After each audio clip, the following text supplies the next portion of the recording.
अस्सलाम वालेकुम दोस्तों। कुल्लुस उस्मान सीजन 4 एपिसोड 82 के आगाज में हम देखेंगे कि सुल्तान अलाउद्दीन मलऊन खातून का तैयार करदा खाना खा लेता है और इसी दौरान शरबत पीने के बाद सुल्तान अलाउद्दीन पर नींद तारी होने लगती है। वो अपने सिपाहियों से कहता है कि सिपाहियों, जल्द अज जल्द घोड़ा तैयार करो, वालदा इंतजार कर रही होंगी। मैं नहीं चाहता कि वो ज्यादा इंतजार करें। इसी दौरान सुल्तान अलाउद्दीन को ज्यादा नींद आने लगती है। इनकी ये हालत देखकर मलून खातून कहती हैं कि सुल्तान, आपका कमरा तैयार है, आप बहुत दूर से आए हैं, आप आराम कर सकते हैं। आपको इस तरह थकावट देखकर आपकी वालिदा भी परेशान हो जाएंगी। इस पर सुल्तान कहता है, नहीं, मुझे जाना ही होगा। सुल्तान कहता है कि नहीं, मुझे मरमराजक किले जाना ही होगा। इस पर मलून खातून कहती हैं कि ठीक है, जाइए। लेकिन सुल्तान की हालत बहुत ज्यादा खराब हो रही होती है, उसे बहुत ज्यादा नींद आ रही होती है। जिस पर मलून खातून वजीर सावली से कहती है कि लगता है सुल्तान सफर की वजह से बहुत थक गए हैं, उन्हें आराम की सख्त जरूरत है। जिस पर वजीर सावली सुल्तान से कहता है कि आप बहुत थक गए हैं, बराए मेहरबानी आप आराम कर लें।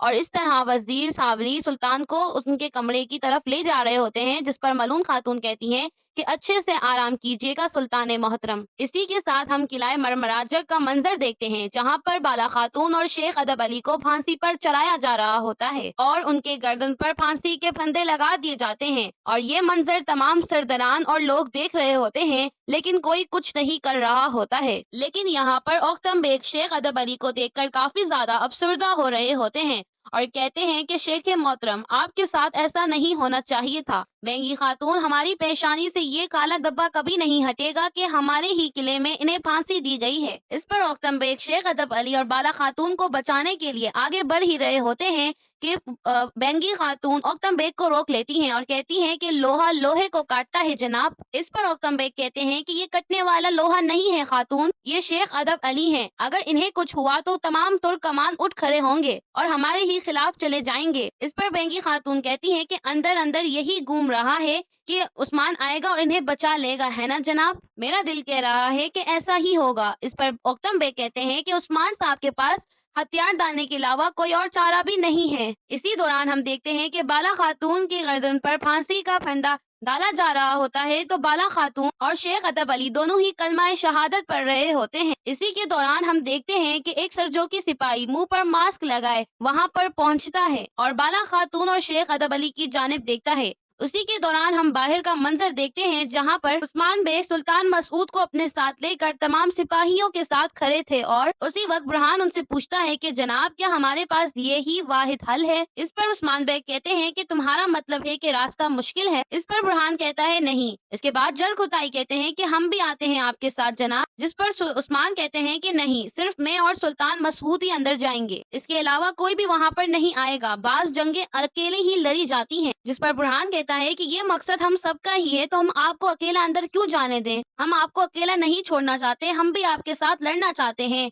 इस पर उस्मान अपने सिपाहियों के इस वलवले और जोश को देखकर काफी खुश होते हैं और उन सबका शुक्रिया अदा करते हैं। इसी के साथ उस्मान साहब सुल्तान मसूद को अंदर लेकर किले की जानिब चल पड़ते हैं, जिस पर सिपाही ऐलान करता है कि उस्मान बे आ रहे हैं। जिसके साथ ही किला मरमराजक का दरवाजा खुलता है और उस्मान साहब सुल्तान मसूद को साथ लेकर मरमराजक किले के अंदर दाखिल होते हैं। और जैसे ही उस्मान साहब अंदर दाखिल होते हैं तो बाला खातून और शेख अदब अली को फांसी के फंदे पर लटका हुआ देखकर कहते हैं बाला। वहीं पर शेख अदब अली भी उस्मान साहब को देखकर मुस्कुराते हैं। इतने में उस्मान तेजी से अपने घोड़े से उतरते हैं और इस्मिया सुल्ताना के पास आते हैं। जिस पर इस्मिया सुल्ताना सुल्तान मसूद से मुखातिब होकर कहती हैं कि मसूद, सरजो की सिपाहियों का मुनाफिक सुल्तान आखिरकार यहाँ आ ही गया और इसका साथी गद्दार उस्मान भी यहाँ पर मौजूद है। तुम दोनों ने सुल्तान अलाउद्दीन की नाफरमानी की है, तो अब उसकी सजा भी भुगतो। वहीं हम दूसरी जानिब देखते हैं, जहाँ पर सोगत सराय में सुल्तान अलाउद्दीन भी गहरी नींद से जाग उठ जाते हैं और सिपाहियों से कहता है कि घोड़े तैयार करो, हम मरमराजक किले में जाएंगे। जिस पर सिपाही फौरन हुक्म की तामील करने के लिए रवाना हो जाता है।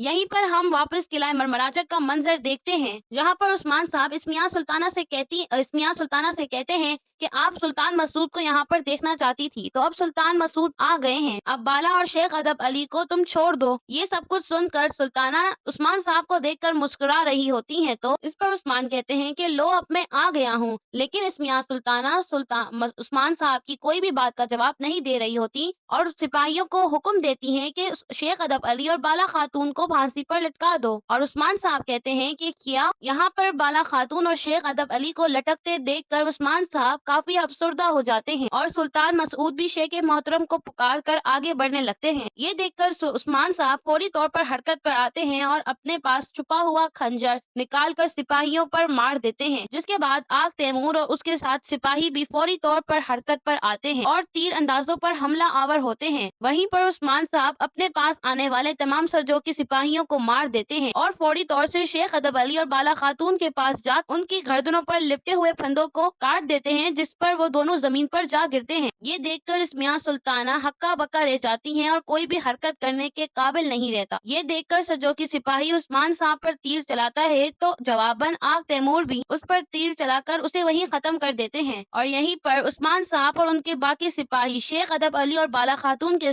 पास आग डाल बनाकर खड़े हो जाते हैं। उस्मान साहब बाला खातून और शेख अदब अली को जमीन से उठाते हैं और पूछते हैं कि आप दोनों ठीक हैं? इस पर बाला खातून और शेख अदब अली कहते हैं कि हम ठीक हैं जनाब, आप फिक्र मत करें। इस तरह उस्मान साहब अल्लाह का शुक्र अदा करते हुए इस्मिया सुल्ताना की जानिब देखते हैं और बार बार उसे पुकारते हैं। ये सब मंजर देखकर तमाम सरदारान आपस में एक दूसरे को देख रहे होते हैं कि आखिर यहाँ पर हुआ क्या। यहीं पर हम दूसरी जानिब देखते हैं जहाँ पर सरजोकी सिपाही मरमराजक किले के अंदर गश्त कर रहे थे और बाकी के तमाम सिपाहियों से कहते हैं कि जल्दी करो, उस्मान जिंदान में दाखिल हो गया है। और इसी दौरान एक दस्ता जो कि आग तैमूर की क़यादत में था, वो इन तमाम सिपाहियों को जाता देखकर हैरान रह जाता है और ये सिपाही आग तैमूर से पूछता है कि क्या हमें उस्मान की मदद करनी चाहिए? इस पर आग तैमूर कहता है नहीं, हमारा फर्ज है कि जब सरदारान इन्हें जिंदान की तरफ मुतवज्जा करेंगे तो हम महल में दाखिल हो जाएंगे। हम अपने मकसद के अलावा कुछ भी नहीं करेंगे। हम उस वक्त तक इंतजार करेंगे जब तक मुनाफिकों को ना गिरा दिया जाए। इस आम सिपाही कहते हैं जो आपका हुक्म। इस पर आग तैमूर तमाम सिपाहियों को साथ लेकर किले की तरफ रवाना हो जाते हैं और यहीं पर फिर से मरमराजक किले का मंजर दिखाया जाता है जहाँ पर उस्मान साहब अभी अभी बाला खातून और शेख अदब अली को बचाकर उन दोनों के सामने खड़े थे और इस्मिया सुल्ताना से कहते हैं अब तुम जालिमों में से हो इस्मिया, तुम आखिरकार इसका हिसाब किताब दोगी, लेकिन इससे भी बड़ा हिसाब वो लोग देंगे जो आपके पीछे खड़े हुए हैं और ये सब कुछ देखते रहे और इस जुल्म पर खामोश रहे। इस पर इस्मिया सुल्ताना कहती हैं कि उस्मान साहब जब तीर चलेंगे तो आप ही उनका निशाना होंगे। इसी के साथ इस्मिया सुल्तान मसूद की जानिब देखकर कहती हैं मेरा बेटा सुल्तान अलाउद्दीन यहाँ आ रहा है और वो ही आप लोगों से निपटेगा। मैं तुम सबके सर उतार कर हर कबीले में लेकर जाऊंगी ताकि सब लोगों के लिए तुम लोग इबरत का निशाना बनो। फिर कभी भी कोई भी गद्दारी पर नहीं उतरेगा और ना ही बगावत की कोशिश करेगा। इस पर उस्मान कहते हैं कि इस बात से कोई फर्क नहीं पड़ता कि कौन आ रहा है, अगर आज हम में से जमीन पर कोई भी मरेगा तो हम सब भी कल मरने को तैयार हैं। इस बात से मैं बिल्कुल भी खौफजदा नहीं हूँ।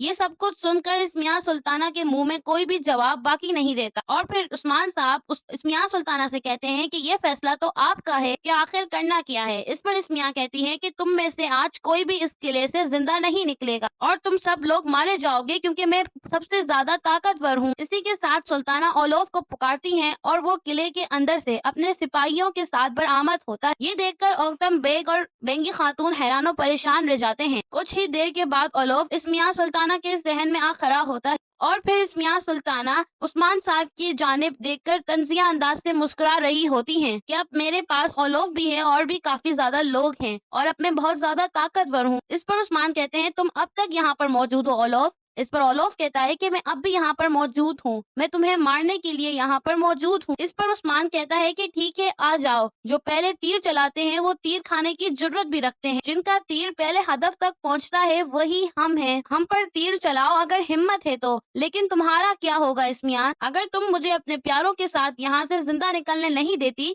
तो फिर तुम्हारा क्या होगा वो हम देखेंगे कि कौन शहादत के लिए तैयार है और कौन मौत से डरता है। अब मैं बाला खातून और शेख अदब अली को लेकर यहाँ से जाऊंगा। इस पर इस्मिया कहती है कि तुम कर सकते हो उस्मान, तुम कुछ भी कर सकते हो। और सुल्तान मसूद की जानिब देखकर कहती हैं अगर तुम मसूद को यहाँ छोड़ कर गए तो मैं तुम्हारी गुस्ताखी को भूल सकती हूँ। ये अब तुम्हारा फैसला है कि तुम्हें क्या करना है। इस पर उस्मान कहते हैं कि हम तो बहादुर हैं, लेकिन तुम कौन हो बताओ? क्या तुमने मेरे शेख को हिचकिचाता हुआ देखा? क्या तुमने देखा دیکھا کہ وہ موت سے خوفزدہ ہوئے۔ میری خاتون کی طرف دیکھو ذرا، کیا تم نے اسے شہادت سے پیچھے ہٹتے دیکھا؟ اس پر اسمیہ سلطانہ کے پاس کوئی جواب نہیں رہتا اور عثمان کہتے ہیں کہ میری طرف دیکھو، میرے سپاہیوں کی طرف دیکھو، ہم تمہارے سامنے ڈرے ہیں، ان کو دیکھو جو موت سے نہیں ڈرتے اور نہ ہی ہمیں ڈرانے کی کوشش کرو، تم ان سب کو دیکھو تاکہ تمہیں اپنی موت یاد رہے۔ موت کو یاد کرو اسمیان، تم لوگ یہاں پر ایک ہی مقصد کے لیے مشترکہ کام کرتے ہو، جو بھی تم لوگ کرتے ہو وہ سب کچھ مال کے لیے ہے اور جان کے لیے ہے، تم لوگ اسلام کے لیے کچھ نہیں کرتے۔ اس پر اسمیہ سلطانہ سپاہیوں سے کہتی ہیں کہ اپنی تیروں کا ہدف سپاہیوں پر مت کرو، اپنے تیروں کا ہدف کا نشانہ عثمان بیگ کو بناؤ۔ اسی کے ساتھ تمام سپاہی عثمان بیگ پر تیر تان لیتے ہیں۔ اس پر اسمیہ سلطانہ عثمان سے کہتی ہیں کہ جو تیز بنے گا پہلے وہی مرے اور یہ فیصلہ تمہارا ہے۔ اس پر عثمان کہتے ہیں کہ آؤ چلو پھر دیکھتے ہیں کون تیز ہے اور کون بزدل۔ اسی کے ساتھ عثمان صاحب